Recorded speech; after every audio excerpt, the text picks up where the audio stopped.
yang satu. Semua malaikat dipanggil oleh Allah Jalla Jalaluh. Semua para malaikat dipanggil oleh Allah Jalla Jalaluh. Untuk apa? Menyaksikan yang ada di Arafat. Karena Allah bangga, mereka itu punya nafsu, punya akal, tapi mereka dipanggil nurut, taat, kumpul.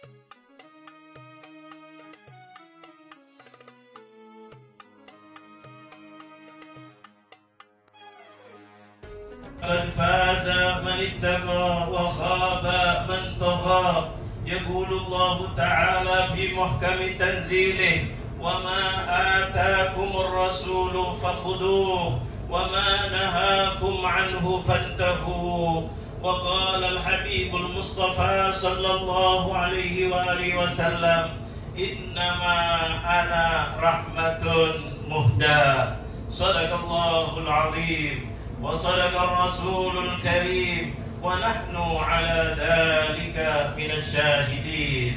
Ma'asyiral muslimin dan muslimat, para tetamu-tetamu Allah Jalla Jalaluh yang lisannya berzikir, sumbernya dari lubuk hatinya tidak ada lain kecuali mengucapkan labbaik Allahumma labbaik, labbaik la syarika laka labbaik, innal hamda wan ni'mata laka wal mulk la syarika lak. Dengarkan baik-baik kalimat ini yang luar biasa. Zikir satu-satunya zikir yang tidak dikumandangkan kecuali untuk para tetamu-tetamu Allah yang khusus diberi nikmat oleh Allah, khususnya yang bisa wukuf di Arafat. Hari ini adalah hari yang paling istimewa di dalam satu tahun. Seperti apa yang dilakukan oleh baginda Nabi Muhammad. Nabi Anda berdiri di dalam Arafat pada tanggal 9 Dzulhijjah, ketika mulai zuhur Rasulullah berkhutbah. Khutbah menerangkan terutama tentang akidah. Akidah kita sebagai orang beriman tidak ada lain kecuali la ilaha illallah.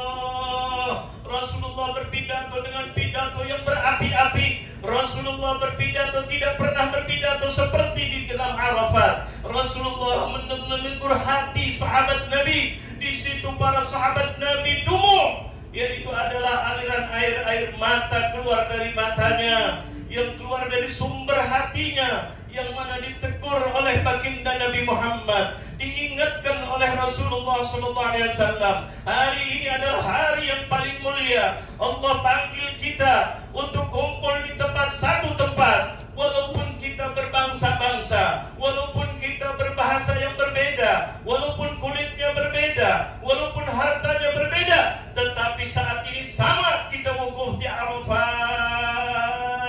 Ada apa gerangan di Arafat sampai begitunya Allah memanggil kita meninggalkan semua aktivitas kita, rumah kita, segala-gala yang Allah titipkan kepada kita, kita tinggalkan demi untuk memenuhi panggilan Allah sambil menyebut labbaik Allahumma labbaik la syarika laka labbaik. Ini titik beratnya adalah la syarika lak.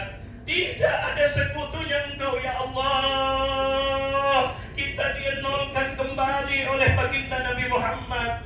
Disuruh untuk kita mengikrarkan bahwa kita menyesali dengan perbuatan-perbuatan yang lalu. Sering kita mementingkan diri kita, sering kita mementingkan pimpinan kita, sering kita mementingkan adalah keinginan kita, hawa nafsu kita. Tapi semuanya itu tinggal karena untuk memenuhi panggilan Allah Jalla Jalaluh. Inilah yang menjadikan bangganya Allah Jalla Jalaluh. Maka di saat itu Rasulullah menerangkan bahwa tidak ada yang memberi nikmat kita kecuali hanya Allah. Tidak ada yang bisa menghidupkan kita atau mematikan kita kecuali hanya Allah. Tidak ada yang memberi rezeki kita kecuali hanya Allah Jalla Jalaluh. Rasulullah mengingatkan para sahabat, di tempat yang kita ada ini, pada tanggal yang sama, di waktu yang sama, di tempat yang sama, kita diwajibkan untuk kita hadir liman istata'a ilaihi sabila. Barang siapa yang mampu, tidak ada alasan untuk tidak datang. diberi kemampuan oleh Allah Jalla Jalaluh, dipanggil oleh Allah Jalla Jalaluh, langsung bukan melalui hadis, tapi langsung di dalam Al-Quran. Wa adzin fin nasi bil haji ya'tuka rijalan wa ala kulli dhamirin ya'tina min kulli fajjin amik liyashhadu manafi'a lahum wa yadhkuru ismallahi fi ayyamin ma'lumat. Dengarkan baik-baik, yang manggil bukan malaikat, yang manggil bukan muadzin, yang manggil bukan para nabi, yang manggil bukan rasul, yang manggil bukan baginda Rasulullah, tetapi yang manggil adalah Allah Jalla Jalaluh. Ini adalah suatu kemuliaan yang sangat mulia. Kita ini siapa dipanggil oleh Allah Jalla Jalaluh? Undangannya datang langsung dari Allah Jalla Jalaluh. Pasti di situ adalah menjadi tetamu Allah yang spesial. Tetamu Allah, kalau seandainya tetamu itu adalah tetamu Allah, Allah itu Maha Pengasih, Allah Maha Penyayang. Ketika lagi kumpul di Arafat, Allah memanggil para malaikat. Saat seperti ini malaikat sedang dipanggil, kata baginda Nabi Muhammad. Ketika itu memanggil para malaikat untuk menyaksikan kita.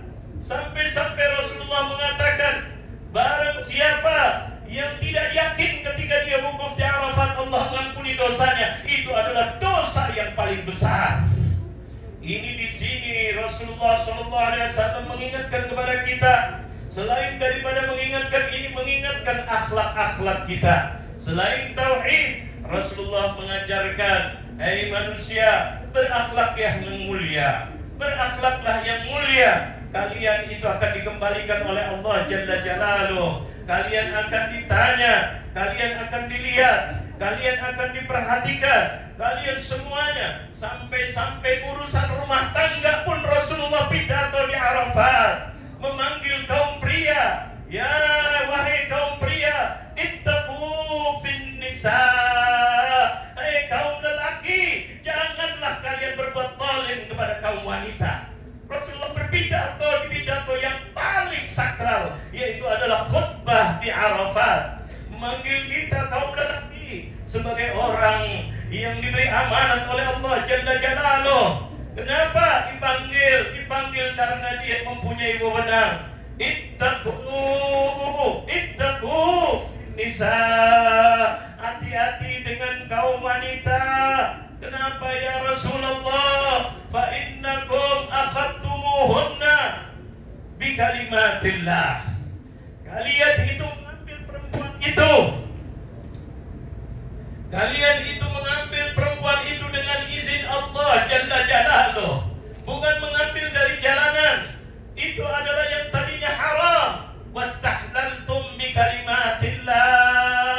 Kalian bisa menjadikan yang tadinya haram menjadi halal karena dengan kalimat Allah Jalla Jalaluh, diizinkan oleh Allah. Jangan kalian mendolimi kaum wanita.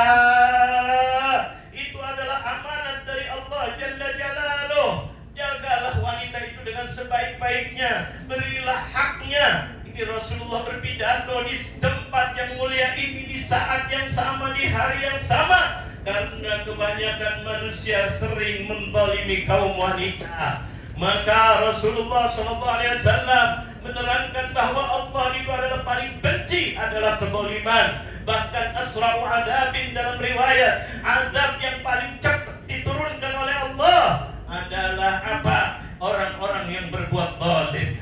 Siksaannya di dunia biasanya sebelum di akhirat.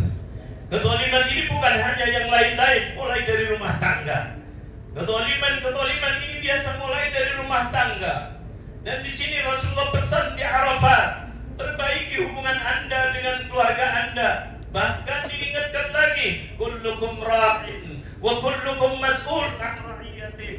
Wahai bapak, wahai suami, kalian tanggung jawab kepada keluarga Anda. Wahai para pemimpin pejabat, kalian bertanggung jawab kepada rakyat Anda. Anda akan bertanggung jawab nanti di depan Allah Jalla Jalaluh.